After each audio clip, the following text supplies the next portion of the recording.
welcome to This Explainer. Today, we're going to explore how one of the most famous economic theories from the 19th century got a massive, system-wide software update to help us decode modern power. We are diving into Neo-Marxism and looking at exactly how a framework that was originally built for the gritty industrial revolution was adapted to actually make sense of the complex world we live in today. Look, when most people hear the word Marxism, a very specific image usually pops into their head, right? You naturally think of Karl Marx, those dark, smoke-filled 19th century factories, the brutal reality of industrial labor, and this inevitable explosive clash between the workers and the factory owners. And honestly, that makes perfect sense. Marx gave us an incredibly powerful critique of capitalism based exactly on those dynamics. But here's the thing. Here is the massive glitch in the matrix for classical Marxism. Capitalism didn't collapse. It didn't just stay frozen in the 19th century. Society evolved. The media landscape completely transformed. Consumer life, modern bureaucracy, and colonialism became absolutely impossible to ignore. Basically, entirely new forms of power emerged that the classical theory simply couldn't fully explain. Which brings us to Section 1, the upgrade. Enter Neo-Marxism. Think of this like a before and after. The classical focus was strictly on the economics, who owns the factory, the value of labor, and pure economic exploitation. But this version 2.0 patch, it completely expands the lens. It asks entirely new questions, moving way beyond just wealth, to look at who shapes our common sense and who controls the culture. So what exactly is in this version 2.0 download? Well, Neo-Marxism keeps that core concern with inequality, but it brings it into a much wider social world. The theorists realized that if everything is explained only through class, we miss a ton. We miss the impact of race, colonialism, gender, the education system, and just the subtle mechanics of everyday life. The idea here is that capitalism survives not just through economic exploitation, but by shaping our identity and gaining our consent. All right, moving on to Section 2, the architects of the update. Let's zoom out for a second and look at the timeline, because Neo-Marxism isn't just one single unified theory. It's a broad field made up of a lot of diverse thinkers. We start way back in the 1920s with Antonio Gramsci, move through the mid-century with the Frankfurt School, into the state theorists of the 60s and 70s, right up to contemporary thinkers looking at identity and physical space. Let's break down some of their core ideas. We have to begin with the Italian thinker Antonio Gramsci. He asked a real head-scratcher of a question.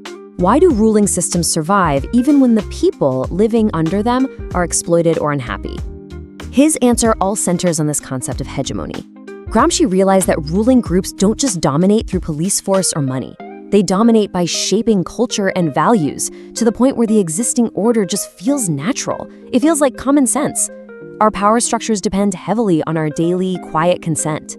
Building right on top of that, you have the Frankfurt School, featuring thinkers like Adorno and Horkheimer, who developed this fascinating idea of the culture industry. They argued that mass-produced entertainment, pop music, blockbuster movies, reality TV, it doesn't just amuse us.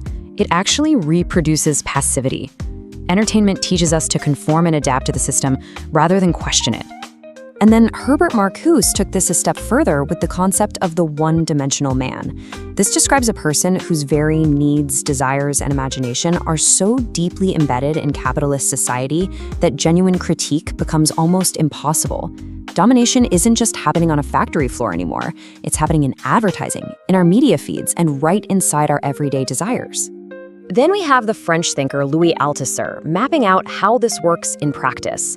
First, sure, the state uses force, police, prisons, laws, but the real upgrade is his second step. The state uses schools, families, and media to spread ideology. It shapes people into subjects who fit the system perfectly. Ever notice how high school bells subtly mimic factory shift bells? Yeah, according to Althusser, these everyday institutions are materially preparing us for our roles in the system. And what about the government itself? Nicos Poulantzas stepped in to challenge the really simplistic view that the state is just a puppet doing exactly what the rich ruling class wants. Instead, he framed the state as a complex organizer. It stabilizes social relations, and that helps explain why modern bureaucracies and political institutions act the way they do today. It's a lot more complicated than just puppet strings. Next up is Stuart Hall, who basically said, look, class is important, but actually, scratch that.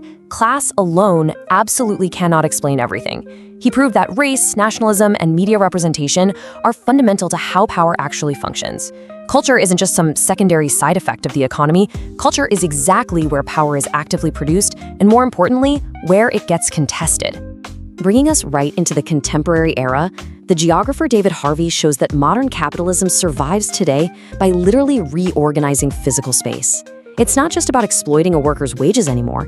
It survives through privatization, financialization, student and medical debt, and completely restructuring our urban environments.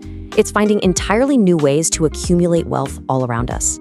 Which brings us to Section 3, the synthesis and the catch.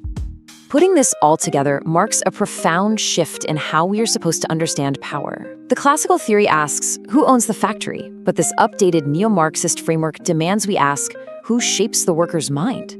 Who defines what is normal? Who controls the schools? In this lens, we're no longer viewed just as workers, but as consumers, as students, and as audiences. Now, to be totally fair, the sources note that this version 2.0 definitely has its own glitches. Sometimes the theory becomes way too abstract. Critics argue that in its rush to understand media and identity, the actual hard economy can sort of fade into the background. Plus, let's be real, it can become so overloaded with heavy academic jargon that you practically need a dictionary just to read a single paragraph. Therefore, our sources suggest the best version of this framework is the one that strikes a balance.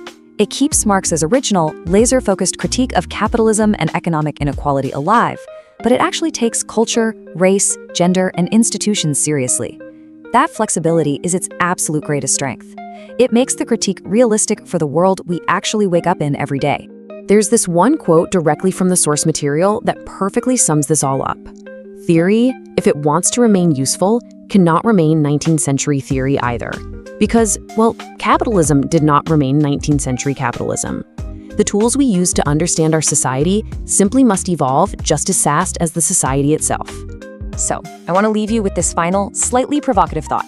If modern power truly relies on your consent, your daily habits, and your manufactured desires, whose stories are you currently living by? Take a look around your media feed, your workplace, and your city today, and see if you can spot the invisible architecture of power for yourself. Thanks so much for joining me on this explainer, and keep questioning the world around you.